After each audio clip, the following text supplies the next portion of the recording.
Hello everyone, Dan can Jeet Kune Physiology. More today is day 2 of extreme heat adaptation. Okay, so day 2, you see I still got my warm giddy up. I actually, even though I slept in, yes, I slept in for once in the great while that it happens. I slept in, but I still got my ass up. I still did some things. I still put on my warm giddy up, warm get up. I call it get up, like, you know, I call it get up because get up and go. But I put on my warm get up. Still sweat quite a bit, went for a short run, did some other upper body training, things like that. And here's what I want to talk about today. I want to break it down to a little bit more of a scientific aspect. Not too scientific because I want everyone to make sure everyone understands, okay? Not, you know, I know there's more scientific-based people out there, but there's also the less scientific-based people. I want to kind of get that happy medium. So if anyone has any questions, please comment.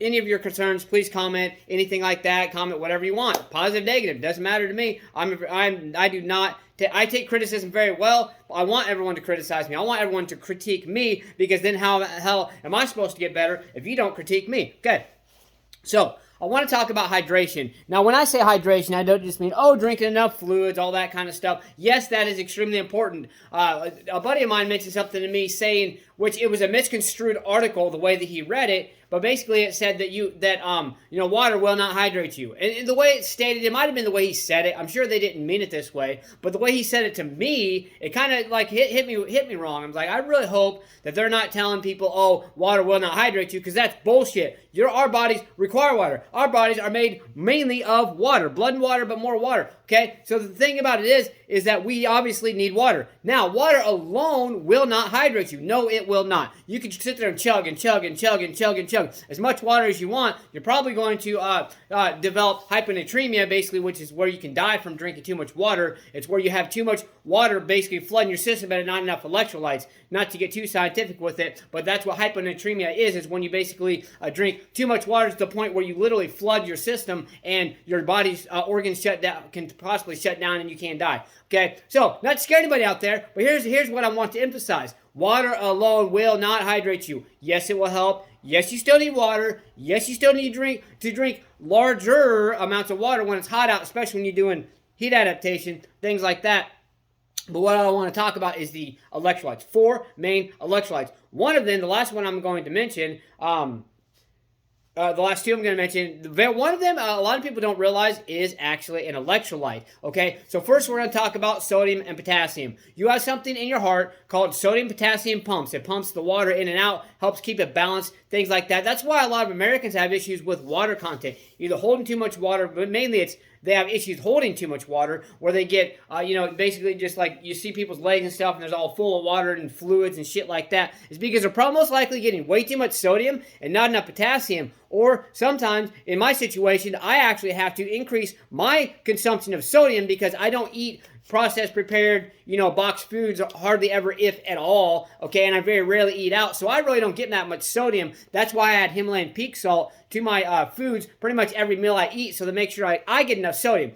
I get plenty of potassium. I'm the opposite of most people in the world today, especially in this country we live in, is that I get large amounts of potassium, and sometimes I really got to watch my sodium to make sure I'm getting enough. Whereas most people get way, way, way too much sodium and not near enough potassium. Guess what happens? That's going to allow your body to have water buildup. It's going to allow your body not to keep the hydration, not to keep your electrolytes like you should. Now, one thing you want to think about too is carbonated drinks. It doesn't matter if it's pop, energy drink, whatever it may be. Anything carbonated, what it does is it flushes necessary fluids, such as water, out of your kidneys that it needs. It also flushes electrolytes out of your kidneys that you need. Now, going with that, coffee and tea is a diuretic, so it kind of does the same thing. Not near as extreme as carbonated drinks do. However, with those, at least with the tea and coffee, you're getting some benefits out of it. All you really got to do is just increase your fluid intake slightly, increase your electrolyte intake slightly, and things like that. But I want to get a little more in depth with them. Sodium, potassium pumps. With those, what you want to think about is anytime you increase your sodium,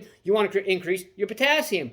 Look, even though I don't fully go by the recommended FDA's allowances for everything, think about it like this. Even if you look at that even states that you should always get more potassium than you do sodium. On a 2,000 calorie diet, it is 3,500 milligrams of potassium to approximately 2,500 milligrams of sodium. So that tells me right there that you should at least listen to the basis of that, meaning you always want to get more potassium than sodium. So anytime you increase your sodium, you want to increase your potassium. Now, how does this apply, or how does this really have a direct effect on heat adaptation? Because anytime I'm doing, for instance, this is just a suggestion. You can do this however you want. You can do it during training if you'd like. But when I'm doing, like for instance, yesterday I did, for a decent run with all my clothing on, and I'm going to be warm, or if I'm going to go for a long run in the heat, even if I'm not doing heat adaptation, I will literally eat some Himalayan pink salt and then drink 4 to 6 ounces of a good apple juice for the potassium before my training. Now I'm just talking about sodium and potassium. Now, there are 2 electrolytes that I still haven't talked about. That is magnesium and calcium. Yes, calcium. A lot of people do not realize calcium is an essential electrolyte. It is responsible for the contraction of the muscles, as well as obviously many other functions that a lot of us probably already know about calcium.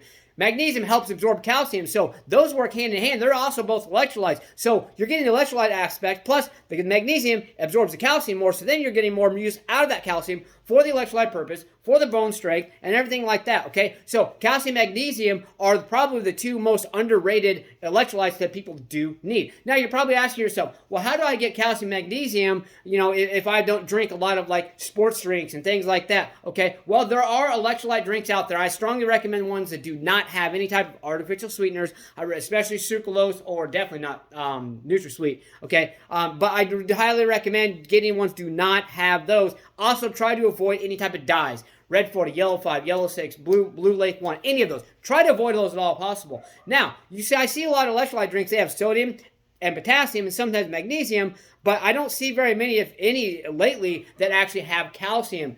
And this is extremely important. So another way to get that, you can even get certain drinks that have calcium. So there's nothing wrong with mixing drinks. So if you have an electrolyte drink that has sodium, potassium, magnesium, and you want a little bit of calcium, maybe mix just a little bit of maybe a juice that has some fortified calcium in there. Even though it's fortified, it's going to help you tremendously in your electrolyte response, in your muscle contractions, and staying hydrated. So there we go. Want to talk about today? Please give me all your comments, likes, feedback. Let's get to stay motivated. Believe in yourself. Believe you can do it, and believe that you deserve it. Let's get out there. Let's go. Smash, punch, kick that like button. Just don't break it. Let's get out there and do something. Let's go.